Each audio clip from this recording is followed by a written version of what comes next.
يسعد صباحكم. اليوم حبيت أعمل تصوير بسيط لإطلالة بيتي، ومع هذا الصباح الحلو حابة أدعي دعاء لأهلنا في غزة.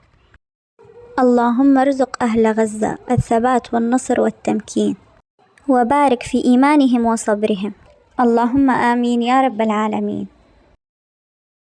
وطبختي لليوم رح تكون الششبرك، الأكلة المفضلة عند أغلبية الناس، وكتير في عالم بحبوها، بس هالمرة رح أعملها على طريقتي وإن شاء الله تعجبكم.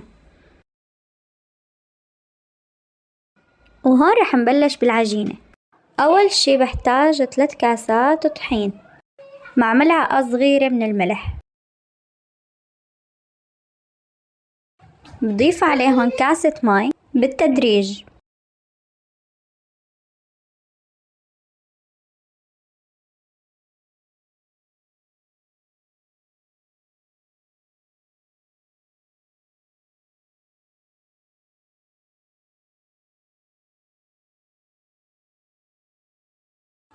بضيف ربع كوب زيت،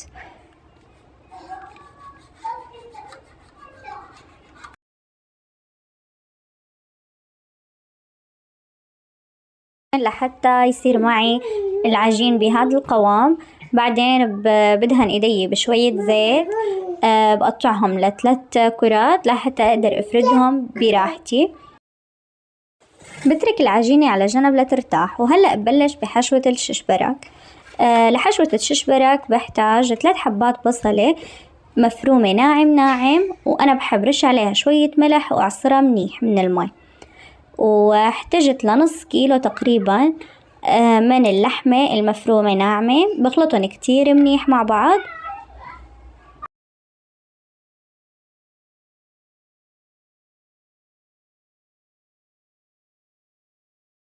بعدين بضيف عليهم جرزة كبيرة مفرومة ناعمة من الكزبرة،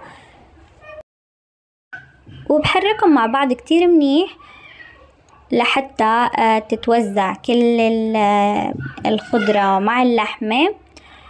وآخر شي بضيف ملعقة صغيرة من الملح ونص معلقة صغيرة من الفلفل الأسود، وبرجع بخلطهم مع بعض كتير منيح.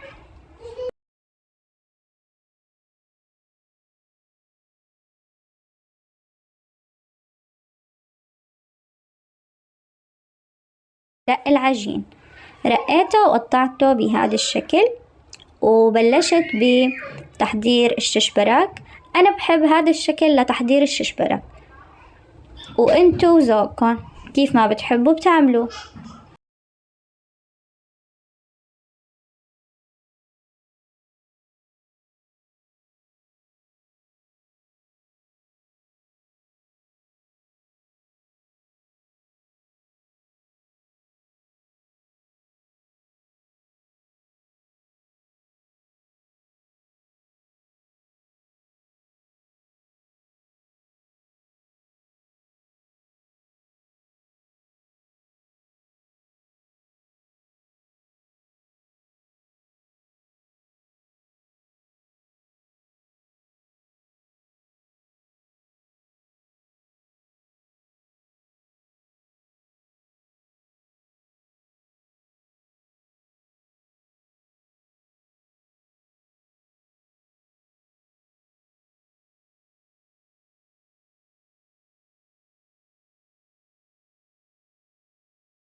وهون بعد ما حضرت الكمية كاملة ببلش بتحضير اللبن.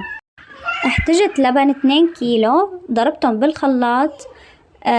وآخر شي ضربت بالخلاط معلقتين كبار من النشا مع معلقة كبيرة من الملح، والملح على حسب الرغبة. بضيفهم على الغاز وبضل بقلب فيهم. استمروا بالتحريك لحتى يطلع معكم اللبن كريمي وماله فارد، لأنه إذا تركناه رح يفرط. بستمر بالتحريك لحتى يبلش يغلي معي اللبن.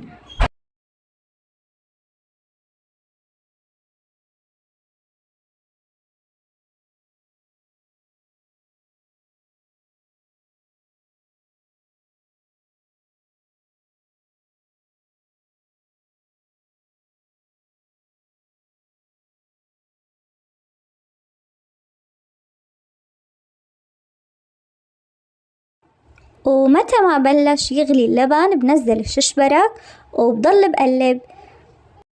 تركتهم عم يغلوا مع بعض تقريبا شي نص ساعة، وبعدين تأكدت من استوائهم وطفيت الغاز. اللبن كتير كريمي والشش برك كتير بشهي، بتمنى تعجبكم طريقتي.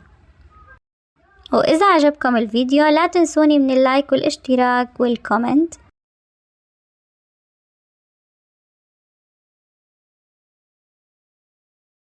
وشكرا كتير إلكم.